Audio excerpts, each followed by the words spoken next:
2 Samuel, chapter 3. And the war is long between the house of Saul and the house of David.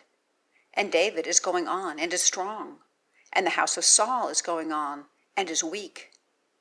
And there are sons born to David in Hebron, and his firstborn is Amnon of Ahinoam the Jezreelitess, and his second is Chileab of Abigail, wife of Nabal the Carmelite. And the third is Absalom, son of Maacah, daughter of Talmai, king of Geshur. And the fourth is Adonijah, son of Haggith. And the fifth is Shephatiah, son of Abital. And the sixth is Ithream, of Eglah, wife of David. These have been born to David in Hebron. And it comes to pass, in the war being between the house of Saul and the house of David, that Abner has been strengthening himself in the house of Saul. And Saul has a concubine, and her name is Rizpah, daughter of Aiah. And Ish-Bosheth says to Abner, "Why have you gone in to the concubine of my father?"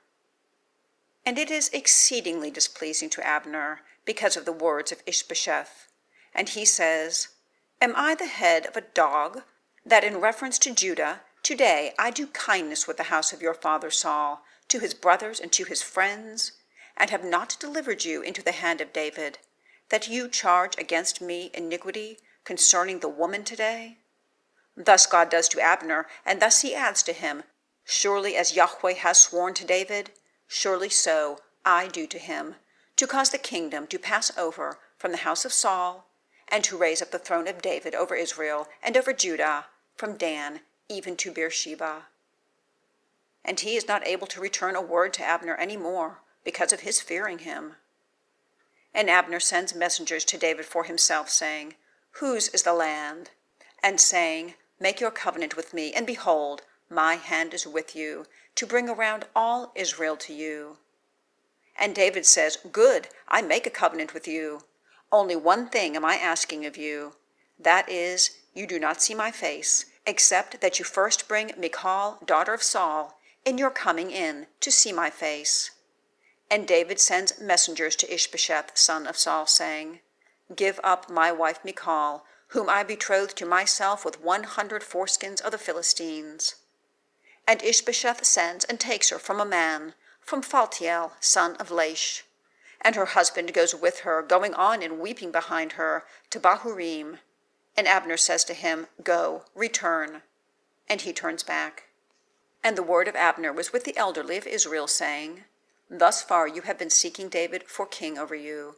And now do it, for Yahweh has spoken of David, saying, 'It is by the hand of my servant David to save my people Israel out of the hand of the Philistines, and out of the hand of all their enemies.'"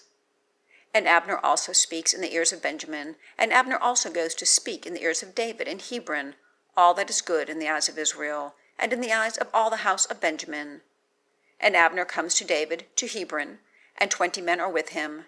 And David makes a banquet for Abner, and for the men who are with him.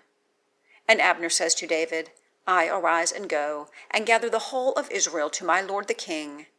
And they make a covenant with you, and you have reigned over all that your soul desires." And David sends Abner away, and he goes in peace. And behold, the servants of David and Joab have come from the troop, and have brought much spoil with them. And Abner is not with David in Hebron, for he has sent him away, and he goes in peace. And Joab and all the host that were with him have come, and they declare to Joab, saying, "Abner, son of Ner, has come to the king, and he sends him away, and he goes in peace." And Joab comes to the king and says, "What have you done? Behold, Abner has come to you.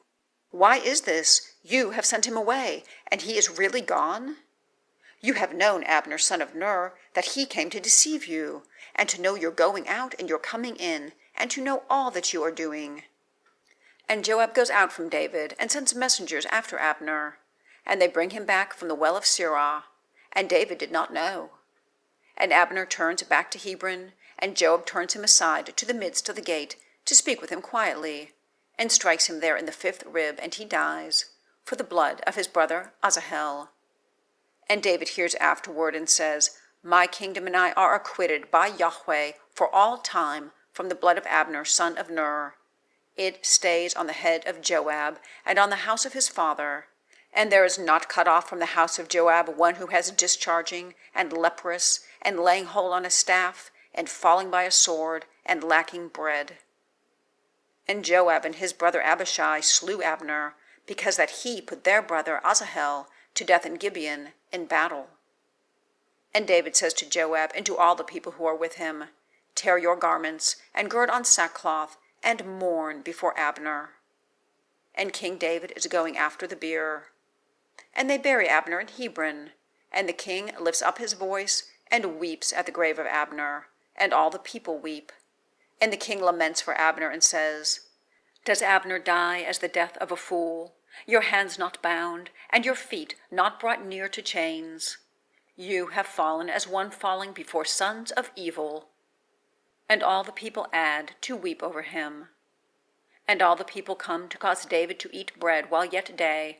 And David swears, saying, Thus God does to me, and thus he adds, For before the going in of the sun I taste no bread or any other thing. And all the people have discerned it, and it is good in their eyes, as all that the king has done is good in the eyes of the people. And all the people knew, even all Israel in that day, that it has not been from the king to put Abner, son of Ner, to death.